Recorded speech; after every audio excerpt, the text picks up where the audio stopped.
Byron Buxton hits his 31st home run of the year, but it's not enough. Twins drop the rubber game in LA versus the Angels. Final score 4-3. Got the full deep dive coming up next, right here, Minnesota Twins Postcast. This is the Twins Postcast, your instant game reaction for the Minnesota Twins.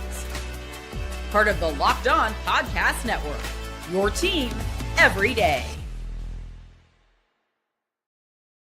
What's going on? Back in the lab, back at it. Another Twins Postcast right here, Locked On Sports, Minnesota Network, your team every day. Luke Inman, at Luke_Spinman, Theo Tollefson.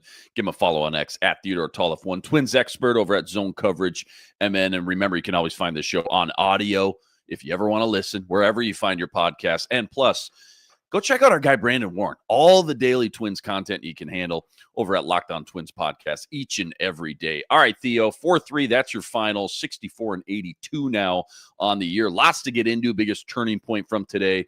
Plus, just how amazing Byron Buxton is. 31st home run of the year. But first, let's just jump right into the nuts and bolts with the biggest turning point of today. Time to reveal where the game was won or lost. It's the turning point. All right, so sixth inning, Byron Buxton, who else, ties this thing up. 2-run bomb, 31st of the year. We'll talk about that a little bit more later. But it stayed tied 3-3 until the bottom of the eighth. Mike Trout hit that go-ahead sac fly. That felt like it was it. But you tell me, biggest turning point tonight, when was it and why? I think it was that Trout sac fly because, I mean, who else is going to do it for them? I mean, obviously, Tyler Ward and Joe Adell have really stepped up, but Trout's always going to be the guy people expect to do something for the Angels, and that was the case there. It's disappointing. The offense is just not putting up as much of a fight. I mean, they really exploded Monday night, and then last night they were barely there. They showed up a little more today with Buxton being back in the lineup, but yeah, the offense was just lagging behind, and that really cost them there. Yeah, 12-run explosion, as you mentioned, Monday night. You go back and watch that one, and it's like, okay, how much is that the Twins offense exploding? How much is that the Angels defense and pitching just kind of having an off night? Let's get into what we'll be talking about here next. This is what you'll be talking about. You know, I can't help but think, you know, in a season, just as a whole, right? Twin season filled with, obviously, a lot of frustration, a lot of anger, however you want to put it. A lot to do with the ownership squabbles, obviously. A lot to do with the trade deadline gutting of the roster, you know, lack of fight the fans wanted to see. But, you know, after all that, the one constant of this team, the one constant this year through and through has been one guy, Byron Buxton, 31st home run of the year today, 76 RBIs, the stolen bases, just the leader in the clubhouse kind of guy back there now. The fact that this team, you know, going through a fire sale, 3-4 games out of the wild card spot at the time, the dude just never flinched, right? He just kept showing up, kept clocking in, and all he's done now is put together the best season of his career. The season, you know, that we've kind of all been praying and hoping for, I guess, since he got here. So how much fun has Byron Buxton been to watch this year? Oh, fantastic. I mean, this is what we've been waiting for. I mean, last year it was just getting over the hump of 100 games for the first time since 2017, and now that's been accomplished, and he's going to get, I think, close to 120, maybe a little more this year. That's just huge, and now we get to see the full throttle Byron Buxton. The 2020 season is already crossed off the list. He's probably going to get closer to 25 than 30 stolen bases, but still impressive nonetheless. It really does bring a bright spot in a very bad season for this team, and now they're 2-8 in the month of September, which is not great. You only salvage a couple wins on the road trip. You got swept at home in a 4-game series against the White Sox, so it's not a great time at all. And you know, Buxton's at least providing some worthwhileness to pay attention to this team and hope that they can turn things around to next year for sure.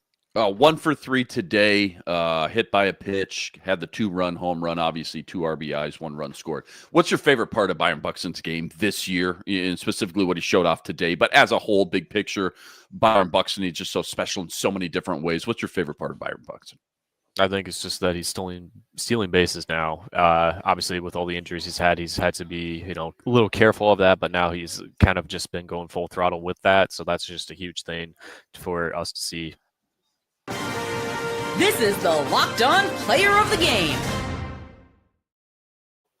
Might just end up being more Byron Buxton showers and Yeah. flowers to give, but we usually try to save this player of the game MVP graphic for victories, right? The Twins wins, but today game MVP, who was it and why?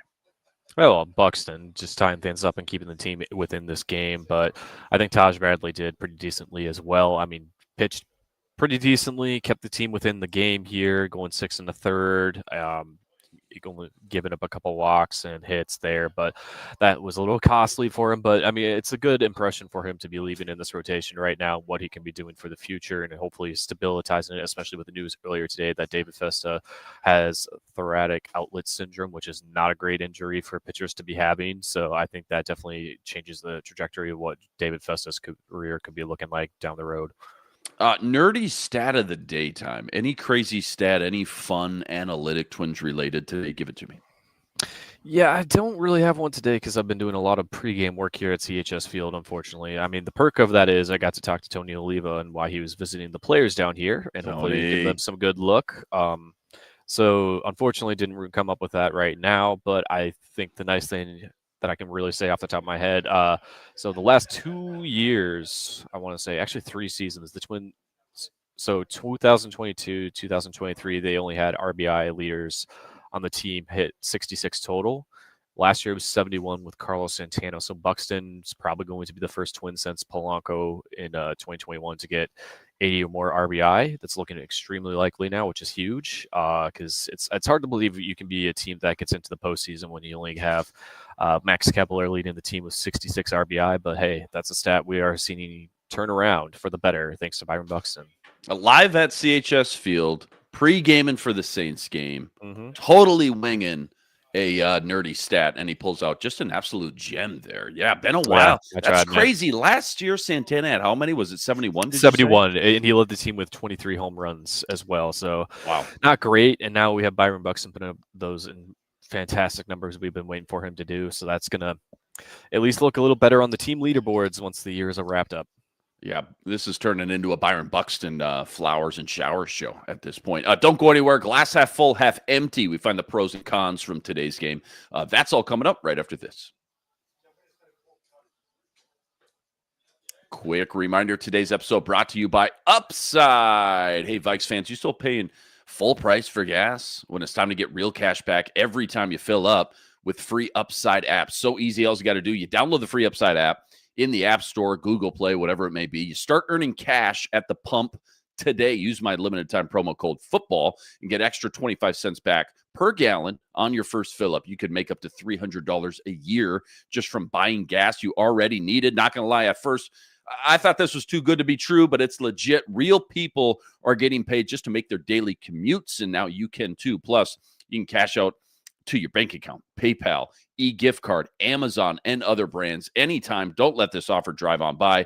Download the free Upside app. Use my limited time promo code FOOTBALL for a limited time 25 cents per gallon bonus. That's promo code FOOTBALL. Offers vary by user and location. Go to upside.com for terms and conditions. This episode also brought to us by Game Time. Game Time. Vikes football's back. I couldn't be more jacked up. Tailgate rivalries, the energy in the stands. There's really nothing like it, but let's be real. Actually getting tickets can feel like more of a battle than the game itself. Endless queues, hidden fees, price jumping when you check out. That's why I use Game Time, the app that gives the advantage back to the fans. It's by far the easiest way to score last-minute tickets at the best prices, no surprising fees. What you see is what you pay. No joke. Faster, cheaper, way less stressful than any other way I've ever bought tickets before, and now it's my new go-to from here on out. Take the guesswork out of buying tickets with Game Time. Download the Game Time app, create an account, use code LOCKEDONMLB for $20 off your first purchase. Terms apply. Again, promo code LOCKEDONMLB, $20 off. Swipe, tap, ticket, go. Download Game Time today. All right, little fun exercise, I guess we can call it at this point in the season. 16 games left here. We're going to preview this Diamondback series here in just a minute, but glass half full, half empty. Give me one thing you like to see today from the Minnesota Twins. Let's just start there. Just one positive kind of note or takeaway that, it's just kind of noteworthy, I guess, in your eyes today. Taj Bradley's quality-esque start. I think that's the best thing we can take away, if not talking about Byron Buxton here. So that's what I'm going to take away from today's game. A lot of other things are still building themselves back up. It's going to be a rocky 16 games left in the season. You might have some decent games here against the Diamondbacks, but then you got the Yankees after that, and God knows only how bad that's going to be with their fans just showing up at Target Field to begin with. So there is that. But hopefully Luke Keeschel can end the season strong and set himself up for a good bounce back, especially as a defender next year once his arm's hopefully more than healed it is right now from both the forearm break and then Tommy John surgery he had over a year ago now. Buxton's still going to be around. He's still going to be the captain of this offense, unofficial captain, I should say. So there is that. But yeah, it's really hard to find some diamonds in the rough right now for this team. So I understand if people are checked out and are more tuned into the Vikings at this point. It's not a surprise. It's what you got to do. I mean, one good thing, at least with where I am at today, you have the Twins' top prospect in Minnesota now, Walker Jenkins, playing some games at AAA, and he's the youngest player at AAA entirely this season at just 20 years old. Didn't have the best night last night, but this kid is going to have some good games here. I would be shocked if he doesn't hit a home run in his first series at CHS Field. So come out here if you want to see some good baseball for a good price. That's definitely. Is that Walker? Is this his second game then tonight? How long's he been up there?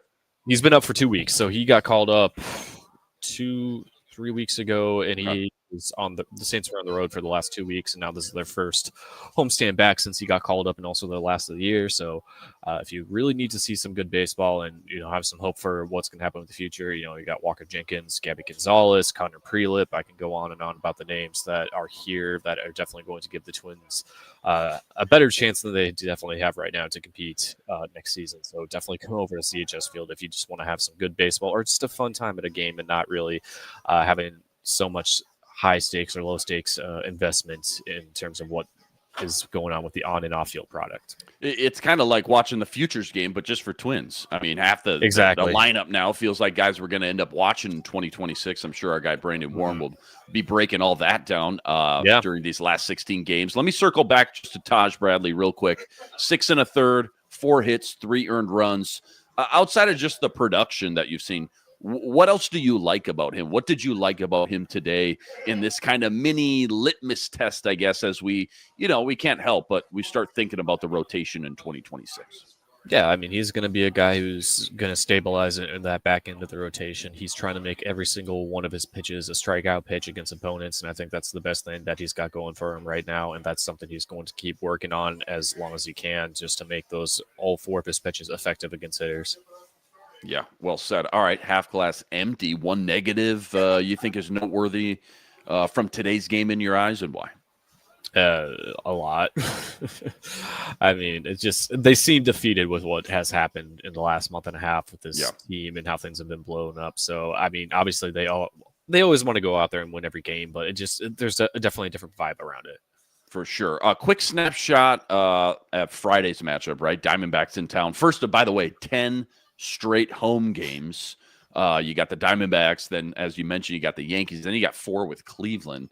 16 games left on the docket in total. And another look at Pablo Lopez on the mound Friday night. He looked rock solid versus the Royals in that 2-1 defeat, but 6 strong innings from him. After watching today's game unfold the way it did, what's your number one storyline you're looking at, I guess, in Friday's matchup or just the series as a whole? I mean, hopefully Pablo has another good start and, keeps it healthy, and hopefully they can win a couple games here, especially after having the most horrendous home sweep you've had by an opponent against you in a long time. So, yeah, just try to win 2 out of 3, take it one game at a time. Twins dropped the rubber game today. Final score in this rubber match, Game 3 in LA, 4-3, 64-82 now on the year. Check out all Theo's work, by the way, on X at Theodore Tollefson 1, plus all the work he's always putting up over at ZoneCoverageMN.com as well. Again, live at CHS Field, checking out Walker Jenkins tonight. Luke Inman on X at Luke_Spinman. We're going to be back here Friday. It's Twins Diamondbacks, 7:10 first pitch. We got Pablo on the mound. We'll catch you right here. Same time, same place. Until then, sign it out.